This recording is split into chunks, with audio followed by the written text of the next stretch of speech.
They were stars who lit up the golden age of Hollywood with charm, grace, and unforgettable performances. But behind the glamour, many struggled in silence. Forced into psychiatric institutions, often hidden from public view, these actors paid a tragic price for fame. Today, we uncover 20 real-life stories of mental collapse, emotional breakdowns, and the heartbreaking realities of a system that punished vulnerability. Their talent was legendary, but their pain was all too human. Frances Farmer. Frances Farmer was once hailed as the next great leading lady, a beautiful, uncompromising actress whose talent lit up classics like Come and Get It. But Hollywood couldn't handle her independence. She was defiant, intellectual, and refused to play the pliant starlet. In a system obsessed with control, Frances was branded difficult, and when she began exhibiting erratic behavior in the 1940s, the industry had an answer: lock her away. After a public breakdown in 1942, she was arrested and swiftly declared mentally ill. What followed was a brutal odyssey through a series of mental institutions. She was diagnosed with paranoid schizophrenia and subjected to horrific treatments, including forced insulin shock therapy and prolonged isolation. Some reports even alleged a lobotomy, though this remains unconfirmed. The abuse she endured became symbolic of a system that crushed nonconformity. Farmer's institutionalization lasted nearly a decade. When she emerged, she was visibly changed, wary, quiet, and never fully recovered. She attempted a comeback in television during the 1950s, but the fire in her performances had dimmed. Her once promising career never recovered, and she faded into near obscurity until her death in 1970. Her story, hidden for decades, resurfaced in the 1980s through biographies and a dramatized film. By then, she had become a tragic icon, a cautionary tale of how Hollywood destroyed what it couldn't control. Frances Farmer wasn't mad. She was defiant in an era that called rebellion insanity. Gene Tierney. Gene Tierney was the embodiment of classic Hollywood beauty.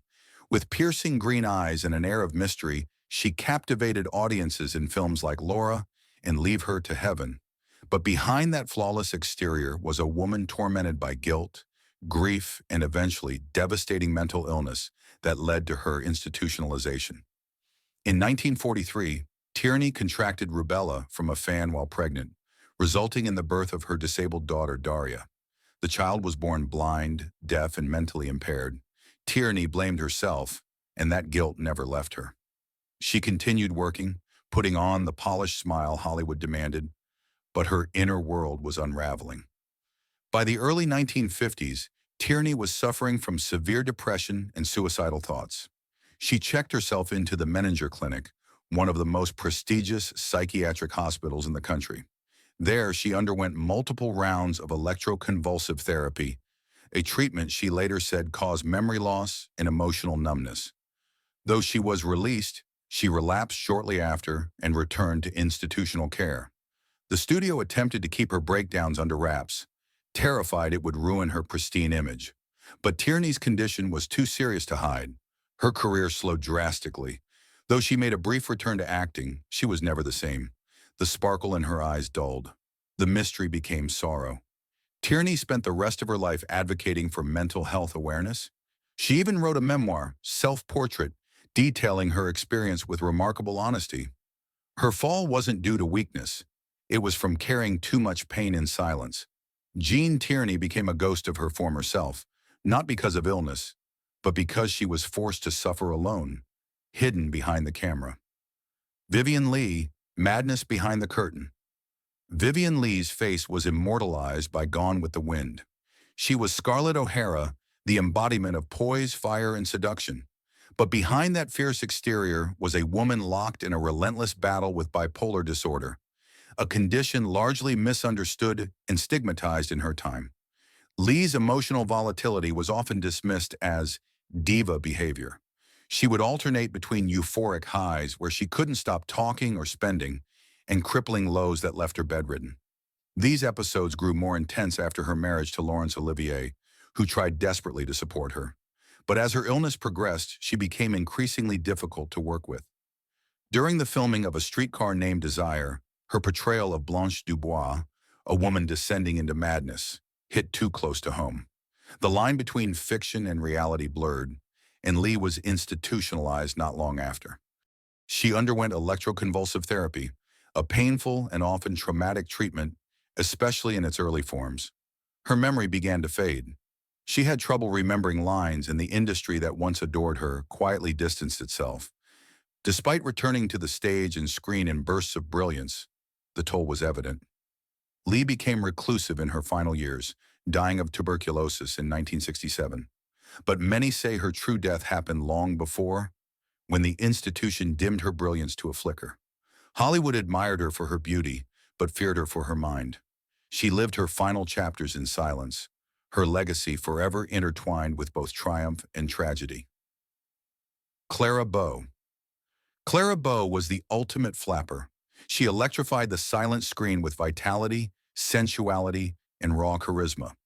As Hollywood's original it girl, Bo became a cultural phenomenon, but her rise was shadowed by childhood trauma, anxiety, and eventual confinement in a psychiatric institution.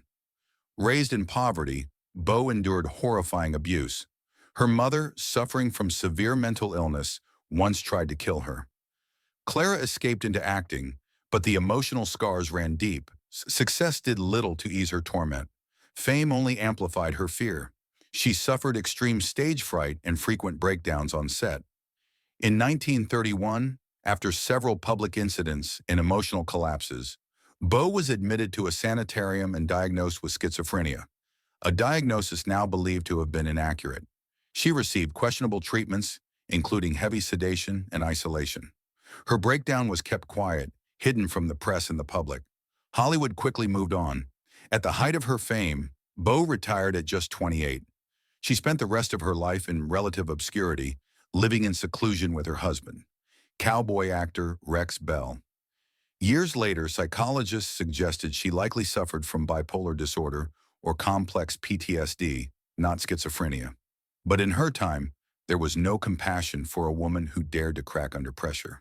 Clara Bo vanished not because her star dimmed, but because the system couldn't accommodate her pain. She became a ghost in her own story, locked away by an industry terrified of imperfection.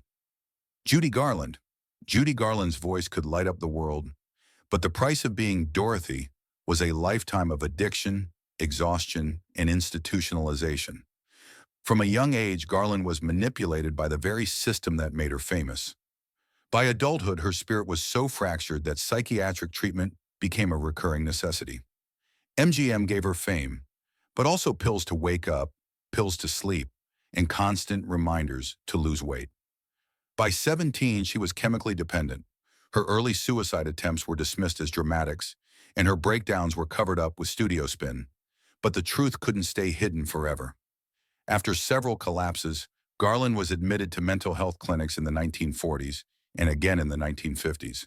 Her emotional volatility, fueled by trauma and substance abuse, rendered her nearly uninsurable in Hollywood.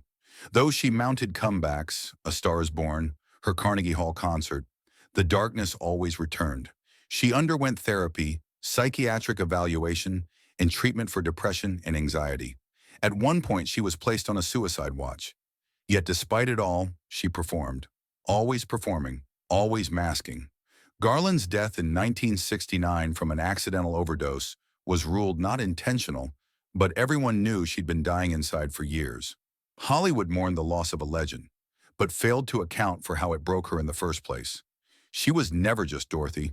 She was a warning, a victim of fame's cruel machinery. Gail Russell. Gail Russell had eyes like moonlight and a face that seemed carved for sorrow. Her beauty was haunting, and directors knew it.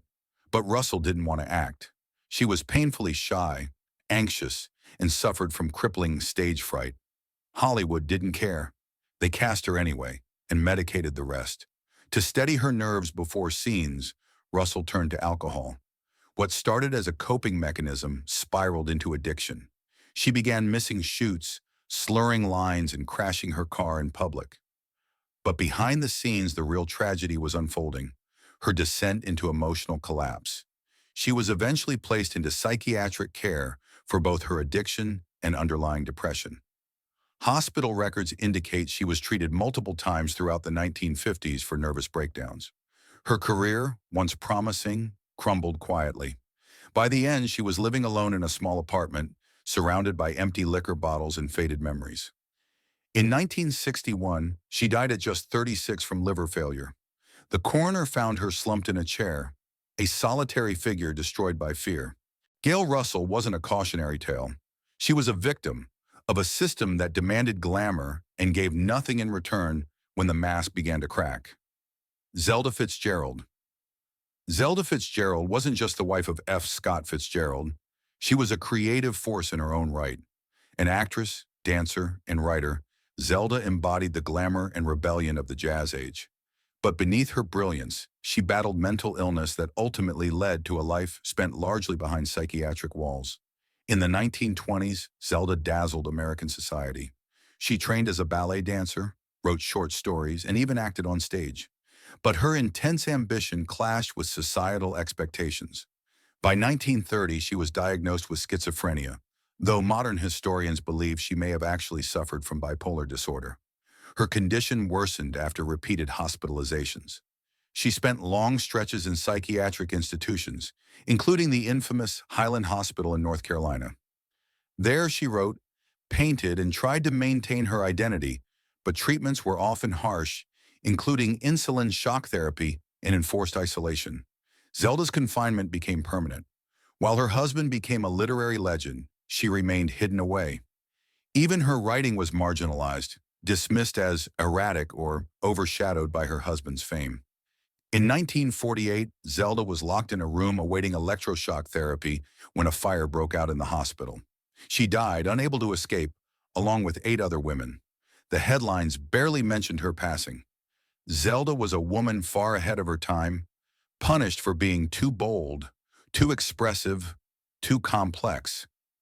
Her institutionalization wasn't just a response to illness. It was society's attempt to silence her. But in death, her voice finally rose again, echoing through books, films, and a renewed understanding of the brilliance she had to offer. Barbara Payton. When Hollywood spit her out. Barbara Payton had the kind of raw sex appeal that made producers swoon and audiences swoon harder. She starred opposite James Cagney in Kiss Tomorrow Goodbye and was considered a rising femme fatale of the 1950s. But behind her platinum hair and bedroom eyes was a woman spiraling out of control and eventually into psychiatric care. Payton's rapid rise was matched by an equally steep fall. Caught in scandalous love triangles, including one that led to a public fistfight between 2 famous actors, her personal life became tabloid fodder. Meanwhile, she turned to alcohol and drugs, numbing the depression that fame had only worsened. By the early 1960s, Payton's behavior had become dangerously erratic. She was arrested multiple times, found wandering the streets, hallucinating, and screaming incoherently. She was finally placed under psychiatric supervision for what the press called a mental collapse. Inside the institution, doctors treated her for psychotic episodes, severe alcoholism, and signs of manic depression. Hollywood washed its hands of her. Roles dried up. The offers stopped. She wrote a brutal memoir called I Am Not Ashamed, detailing her descent into addiction and mental illness. But the public was no longer listening. In 1967, Barbara Payton was found dead in a seedy Los Angeles apartment. She was just 39. The cause of death was heart and liver failure, but her spirit had died long before, crushed by shame, rejection, and untreated trauma. Barbara wasn't destroyed by fame alone. She was destroyed by a system that refused to see her as a human being in pain. Her institutionalization was the industry's way of cleaning up the mess it helped create.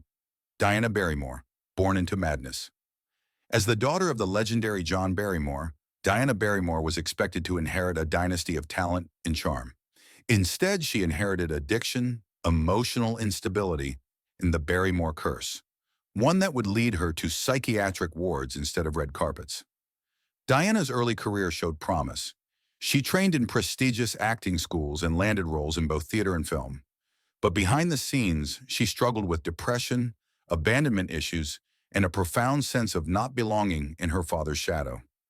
By her late 20s, Diana had turned to alcohol, leading to violent outbursts, public collapses, and multiple suicide attempts. Her breakdowns became so severe that she was eventually committed to a psychiatric hospital in the 1950s, where she was treated for alcoholism and what doctors at the time termed neurotic hysteria. She later penned a memoir, Too Much, Too Soon, chronicling her rise and fall. It detailed her time in psychiatric care, the barbaric treatments she underwent, and the emotional scars that never healed. The book was turned into a film, but Diana remained adrift, haunted by both her legacy and her demons. She died in 1960 at the age of 38 from a combination of alcohol and sleeping pills. No one was surprised. In fact, many expected it. Diana Barrymore wasn't just a cautionary tale. She was a woman failed by a system that romanticized her pain while doing nothing to treat it. Her time in mental institutions was a footnote to her tragedy, but it should have been a call to compassion. John Drew Barrymore, Madness in the Bloodline. John Drew Barrymore inherited more than a famous name. He inherited a storm.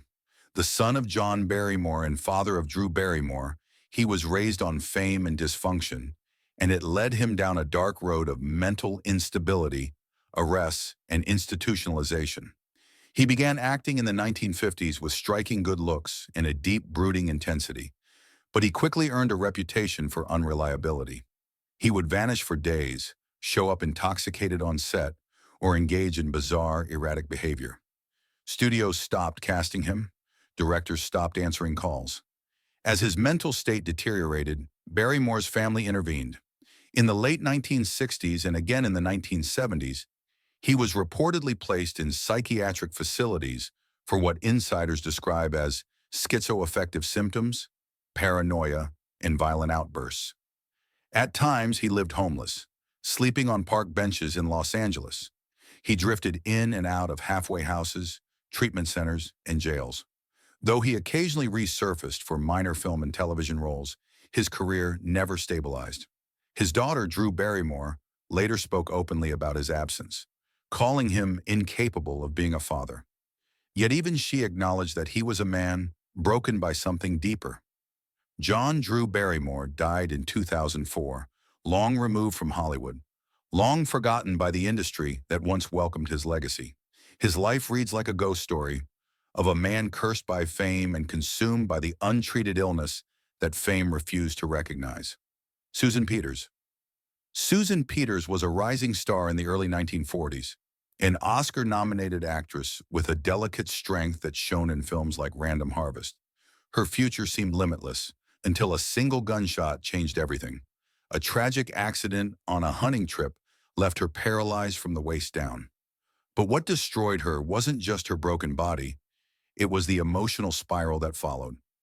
At just 24, Peters found herself in a wheelchair. Though she bravely tried to continue acting, appearing in radio dramas and even in roles written for disabled characters, the Hollywood system quickly lost interest. Her disability didn't fit the image of glamour and perfection that studios sold to the public. The psychological toll was immense. As offers dried up and her marriage unraveled, Peters became severely depressed. She began isolating herself, refusing food, and reportedly suffering from suicidal thoughts. Friends and family noted alarming weight loss and erratic emotional shifts. In her final year, she was admitted to a psychiatric facility for evaluation and treatment. The official reason, failure to thrive in depressive exhaustion. She died in 1952, weighing less than 80 pounds. Officially, her cause of death was listed as kidney failure, but those close to her said she simply gave up. Susan Peters didn't just die from her injuries. She died from heartbreak, isolation, and being discarded by an industry that didn't know what to do with a wounded woman. In the end, her brilliance was locked inside a failing body and a mind drowning in sorrow, unseen, untreated, and misunderstood. Mary Aster.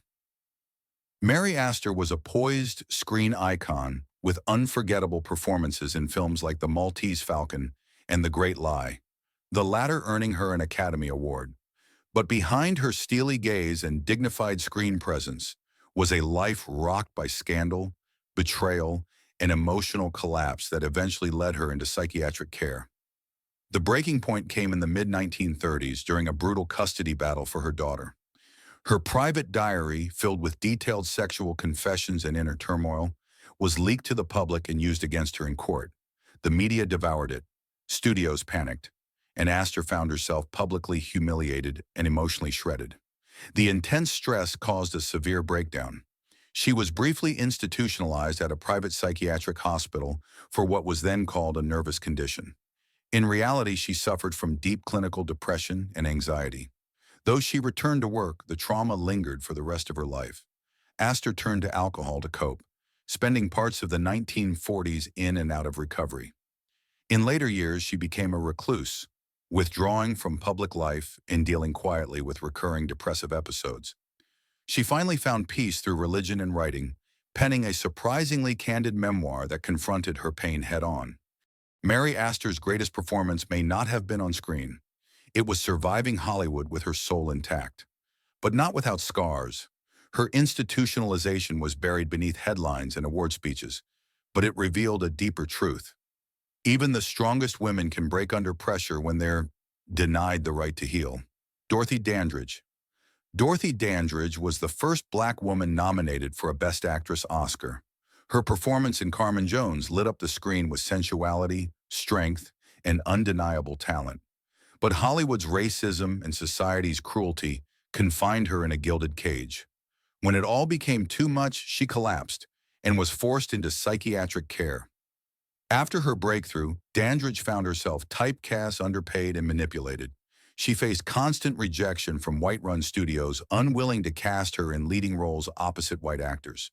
Her marriages crumbled. She lost her money to crooked advisors. And most tragically, her daughter was born with severe brain damage and had to be institutionalized, leaving Dandridge emotionally devastated.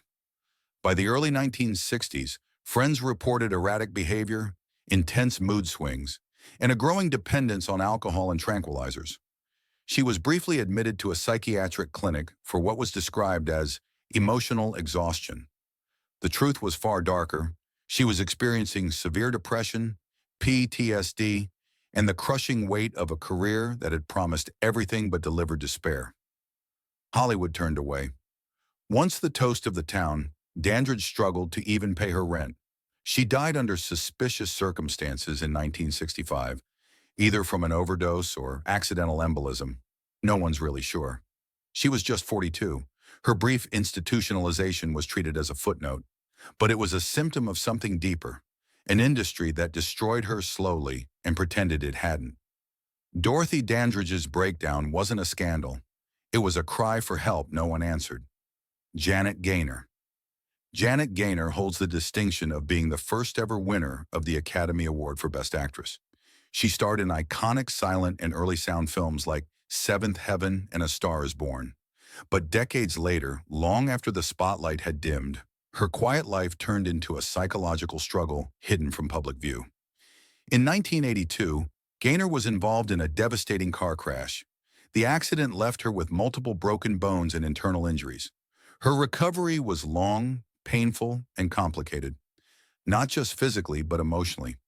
Friends say that after the crash, she began showing signs of post-traumatic stress disorder, anxiety, and a sharp emotional withdrawal. Though her condition was largely kept out of the tabloids, it is known that she spent time in a private psychiatric care facility during her recovery. Doctors reportedly diagnosed her with situational depression and trauma-related insomnia. She was treated with therapy, medication, and observation in a discreet setting. She never returned to acting. Gaynor chose a life of seclusion, avoiding interviews and rarely appearing in public. She died in 1984, 2 years after the accident. But those close to her believed the emotional toll of that crash and the isolation that followed contributed more to her decline than her physical wounds. Janet Gaynor's breakdown wasn't loud. It didn't make headlines. But it was real, and it revealed a haunting truth. Even legends, even pioneers can fade in silence, unseen and unheard. Charles Buer. Charles Buer was the epitome of suave. With his French accent and soulful gaze, he became one of Hollywood's most sought-after romantic leads in the 1930s and 1940s. But behind the smooth charm was a man haunted by unbearable grief and a mind that would eventually collapse under the weight of loss. Buer's world shattered in 1965 when his only son, Michael, died by suicide. The news sent him into a deep depression. He withdrew from public life, stopped accepting roles, and isolated himself from everyone, including his beloved wife, actress Pat Patterson. Friends feared for his safety. He was quietly admitted to a psychiatric clinic in Europe, where he was treated for severe depression and suicidal ideation. The sessions included both talk therapy and medication, though Buer never spoke publicly about the experience. His grief was profound and permanent. Though he made a few public appearances in the following years, he never truly returned to the spotlight. In 1978, just 2 days after Pat Patterson died, Charles Buer took his own life by overdose. He had carefully planned it, leaving behind a note expressing his wish to be with her again. His institutionalization was never widely publicized, as the studios sought to preserve his romantic image. But in the end, love broke him, and the mental institution was only a temporary shelter for a heart that no longer wanted to beat. Tony Perkins.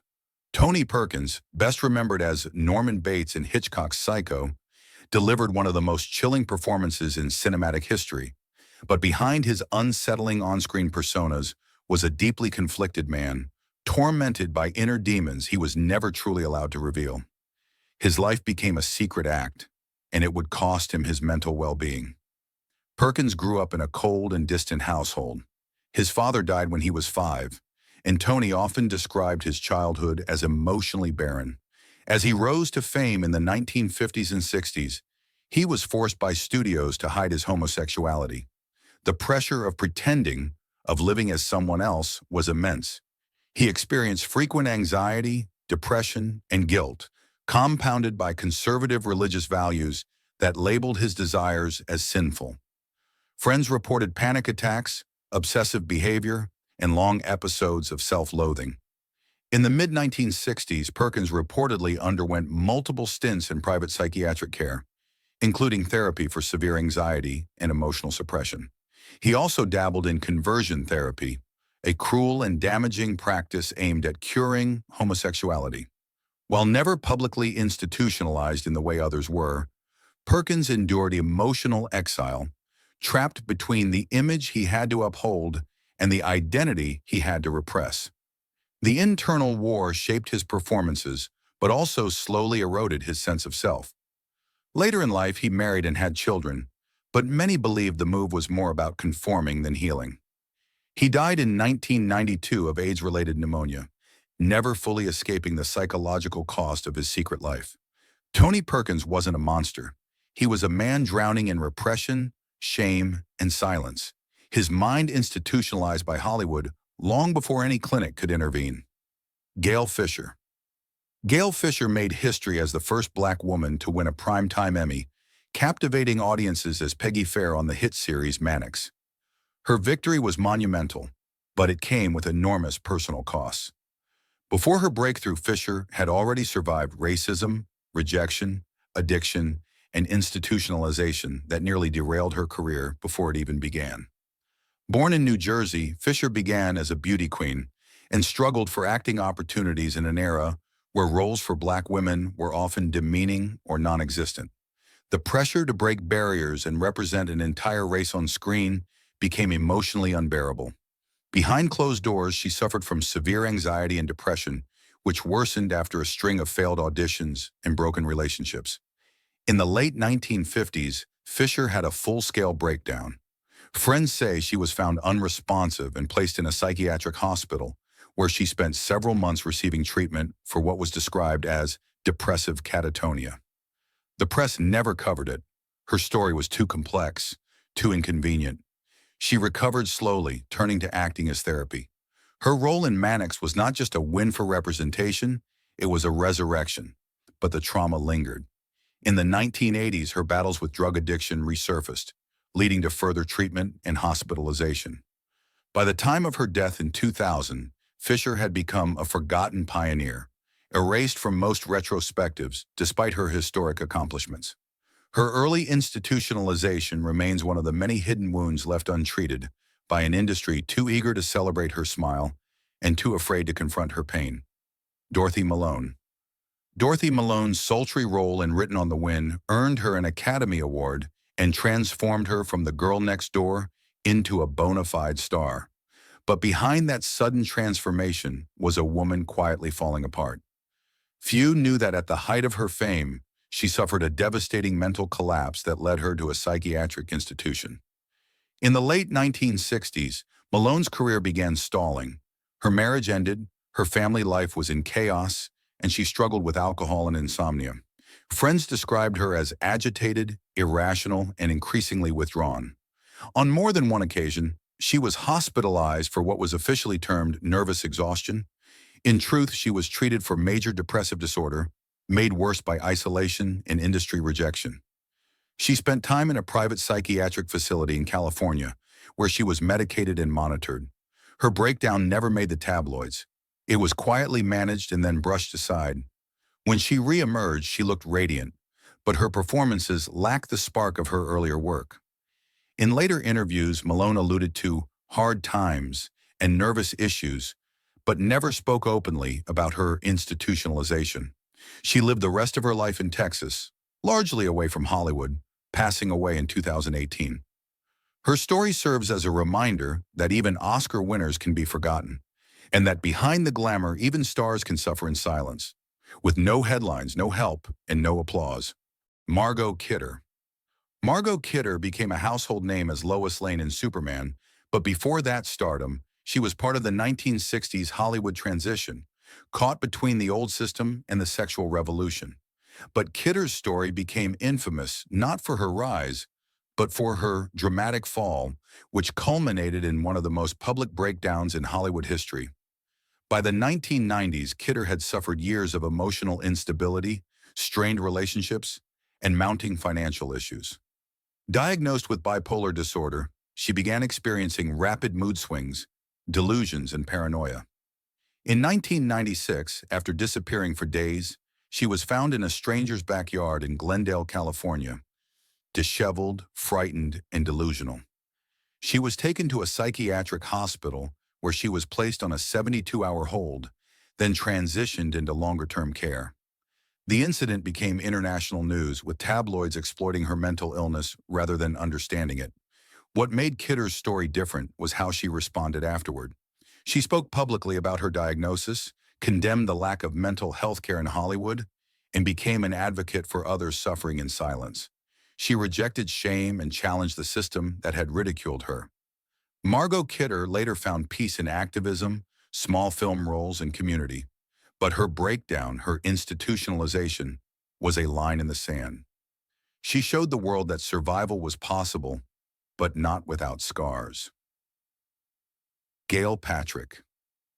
Gail Patrick was one of the most striking actresses of the 1930s and 40s, often playing the cool, calculating beauty in films like My Man Godfrey and Stage Door. But few know that her later success as a TV producer came after a mental health crisis that nearly ended her life. In the 1950s, Patrick quietly stepped away from acting and disappeared from the public eye. Insiders knew the truth. She had suffered a severe nervous breakdown, brought on by years of infertility struggles, a painful divorce, and an overwhelming sense of disillusionment. She was admitted to a private psychiatric clinic where she underwent months of therapy for clinical depression. Her retreat from the spotlight was deliberate. The studio system she once served offered no support, and she re-emerged on her own terms, not as an actress, but as the executive producer of Perry Mason, one of television's most successful shows. Patrick never spoke publicly about her institutionalization. She preferred to let her work speak for her. But her transformation, from actress on the verge of collapse to pioneering female producer, was remarkable. Her story is one of quiet survival, hidden pain, and silent resilience. Gail Patrick didn't just recover, she reinvented herself in a way that made no headlines, but changed TV history. These 20 Golden Age stars remind us that even Hollywood's brightest lights flicker in darkness. Behind every smile and award was a battle for survival, often fought in silence, sometimes behind hospital walls. Their legacies endure, not just for the roles they played, but for the pain they bore in secret. Let me know if you'd like a title card, video description, or thumbnail caption to go with the upload.